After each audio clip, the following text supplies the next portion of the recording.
एक साल में 6 मर्डर ऐलान करके हत्या करता था चंदन मिश्रा। क्राइम कुंडली आपके होश उड़ा देगी।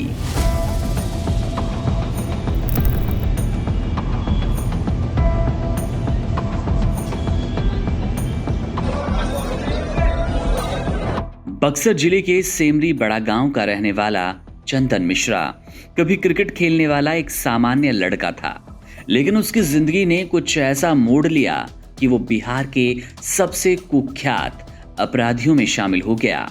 उसकी कहानी एक दोस्ती से शुरू हुई जो धीरे धीरे दुश्मनी में बदली और आखिरकार उसी दोस्त के हाथों उसकी हत्या हुई। साल 2009 में उसकी मुलाकात ओंकार नाथ सिंह उर्फ शेरू से हुई। दोनों किशोर थे और क्रिकेट के मैदान में दोस्त बने। एक दिन अनिल सिंह नामक युवक से मैदान पर झगड़ा हुआ और दोनों ने मिलकर उसकी हत्या कर दी।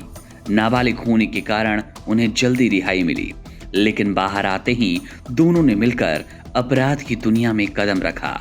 उन्होंने अपना गैंग बनाया और रंगदारी, हत्या, लूट जैसे अपराधों की शुरुआत की। 2011 उनके जुर्म का सबसे खौफनाक साल रहा। मार्च से अगस्त के बीच उनके गैंग ने 6 बड़ी हत्याएं की, जिनमें मोहम्मद नौशाद, भरत राय, जेल क्लर्क हैदर अली, शिवजी खरवार, मोहम्मद निजामुद्दीन और चूना व्यापारी राजेंद्र केसरी शामिल रहे। केसरी की हत्या के बाद चंदन और शेरू के रिश्तों में दरार आ गई। रंगदारी के पैसे के बंटवारे और जातिगत समीकरणों को लेकर दोनों अलग हो गए और अपने अपने गैंग बना लिए।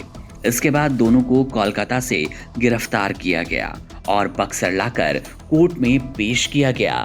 वहां से उन्हें भागलपुर और फिर पटना के बेऊर जेल भेज दिया गया। जेल के अंदर से भी उनका नेटवर्क चलता रहा।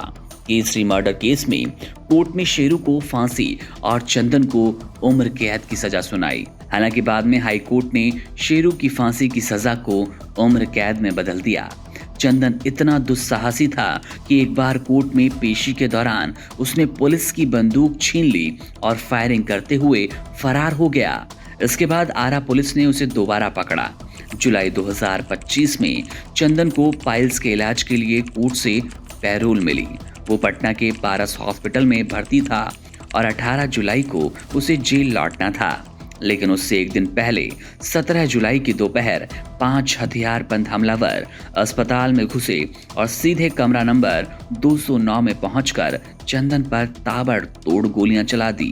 वो मौके पर ही मारा गया और जांच में खुलासा हुआ कि हत्याकांड के पीछे कोई गैंगवार नहीं, बल्कि उसका पुराना साथी शेरू ही था। वही शेरू जिसके साथ मिलकर चंदन ने जुर्म की शुरुआत की थी, वही अब उसका अंत बन गया।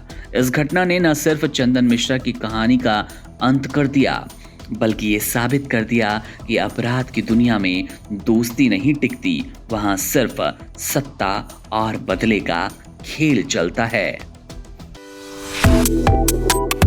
Subscribe to One India and never miss an update. Download the One India app now.